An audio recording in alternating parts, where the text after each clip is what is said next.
doktor. Sa tulong ng iyong doktor, mabibigyan ka ng tamang diagnosis at tamang gamot para maiwasan ang paglala ng iyong sakit. Ang iyong doktor rin ang makapagbibigay ng payo para sa iyong mabilis na paggaling. Huwag basta maniwala sa sabi-sabi. Makinig sa mapagkakatiwalaang doktor. I-check ang tamang impormasyon tungkol sa inyong sakit. I-check ang totoo para maprotektahan ang iyong kalusugan. I-check ang totoo kasama ang Brightmare. May fever, so kaya butterfly. Bakit sabi nito? Ito ang bigay! Biogestic for kids with new fruity melon flavor.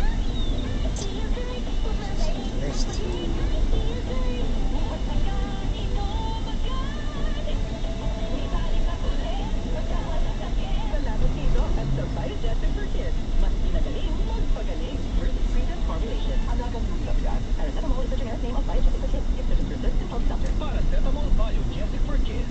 Mas pinagaling magpagaling versus previous formulation. Paracetamol is the generic name of Biogestic for kids. If symptoms persist, consult your doctor. No ice cream. Number 1, the Mega Manila. Double ways sa Double V. Papayo na ho kami ha. El Bonito na way sa Basyon, partner. Thank you sa mga Salamat lang sa mga waiters. nag-welcome back sa akin dito Yes, sa welcome Double back. sa Double B. Maraming salamat siyempre.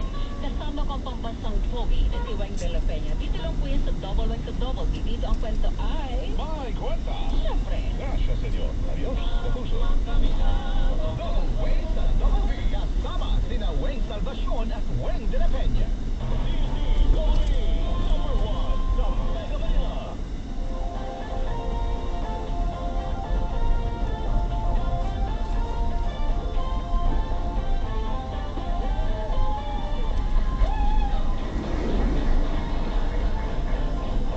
Magandang hapon, Pilipinas at buong mundo. Kahit tayo kapuso, pero po ng puling minutes ng inyong hapon. Ako po si Boy, and welcome to Pasto. Boy Abusa. Kasalukuyan, meron po tayong 2,540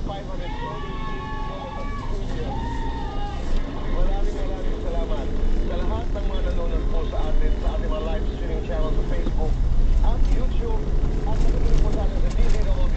Welcome to the world. Ngayong darating po na Sunday, May 12, on Mother's Day, mapapanood po ninyo ang aming monthly TV special na ang pamagat po ay My Mother, My Story. Sa ating unang episode ay makakasama ko po si Luis Manzano as we talk about his journey towards becoming who he is today because of his mother, the Star for Seasons, Miss Vilma Santos. Napakagandang kwentuhan po nito. Pero dito sa Pasto ay hindi lamang isang araw ang Mother's Day because to all mothers. Mga nanay, para po sa inyo ang aming mga palabas ngayong linggo. At ito na po natin yan. Nasa palabas nila ang mga anak. Kaya ang mas magandang ng dalawa. At napakabuti po ng puso. Dahil tayo sa puso, please welcome Michelle and Isabel Montero.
know that he has his own family.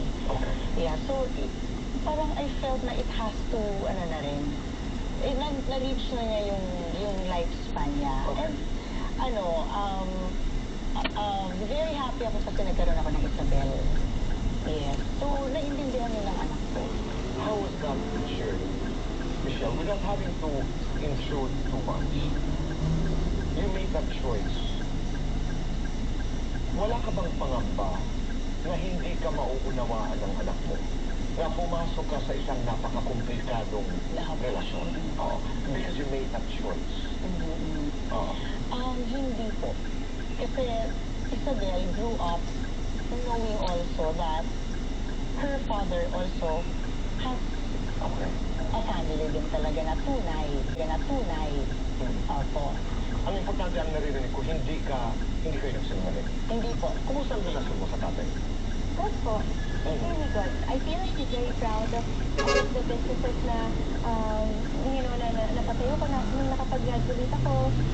And sa career mo din. And sa career I'm sure ko, he's he's proud. very proud. Lalo na rin sa Halted Child, nakanood din daw siya. Does he ask you about boys? Yes po. Actually po, yan po sa meeting po na yan, na pakilala ko po si Miguel sa kanya. Oh. Opo. So anong reaksyon ni Lito kay Miguel? Siyempre, may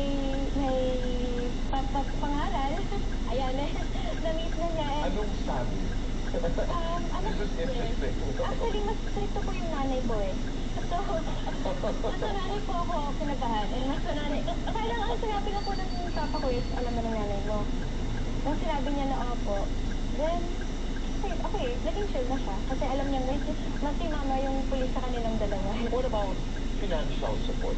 Hindi nagkulang siya dito. Never naman po. Never naman po. Si papa po ang nagpaaral sa akin. Kasi pinag-uusapan natin yung personal, emotional, Si papa po nagpaaral sa akin. And very grateful ako for that. Okay. Karera, wala naman siyang reklamo. Both fine, proud siya. Yes, pinanood ko po sa kanila ng action videos ko. Kasi may isa pa po akong action video na ginawa. Na ginaya ko pa yung mga solution ni Papa. Sabi ko, sabi nyo na. Sabi na po si Papa. So very happy siya, of course. Sabi niya na sa dugo. So ako, I'm proud. Kasi nakakalaki po siya eh. Alright. So, naiintindihan ko. Miguel is obviously pastor. Now, Isabel, Mama's girl, Papa's girl. Party time. Wala.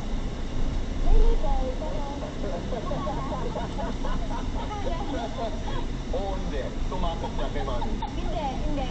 Oo, hindi. Nahihispitan kay Mami. Opo. Huling message sa'yo ni Miguel. Good luck. Song para kay Michelle. You are. Song namin ni Mama. Michelle, awitin para kay Isabel. Nothing's gonna change my love for you. Oh, stricto o supportive? Very strict. Glam up, dress down. Glam up. Michelle, what makes you sexy? Feeling ko lang dito po sa sarili ko. Nag-start there, di ba? Yes. Michelle, pamilya o sarili? Family. Para sa inyong dalawa, sinong mas chismosa? Sino ang mas madaldal? Siya po. Sino ang mas conservative? Ako po. Sino ang mas maarte? Sino ang mas conscious? Pareha? Parehaso po. Sino ang mas magastos? Siya po. Sino ang mas mahilig sa K-drama? Ako po siya. Sino ang mas nililingon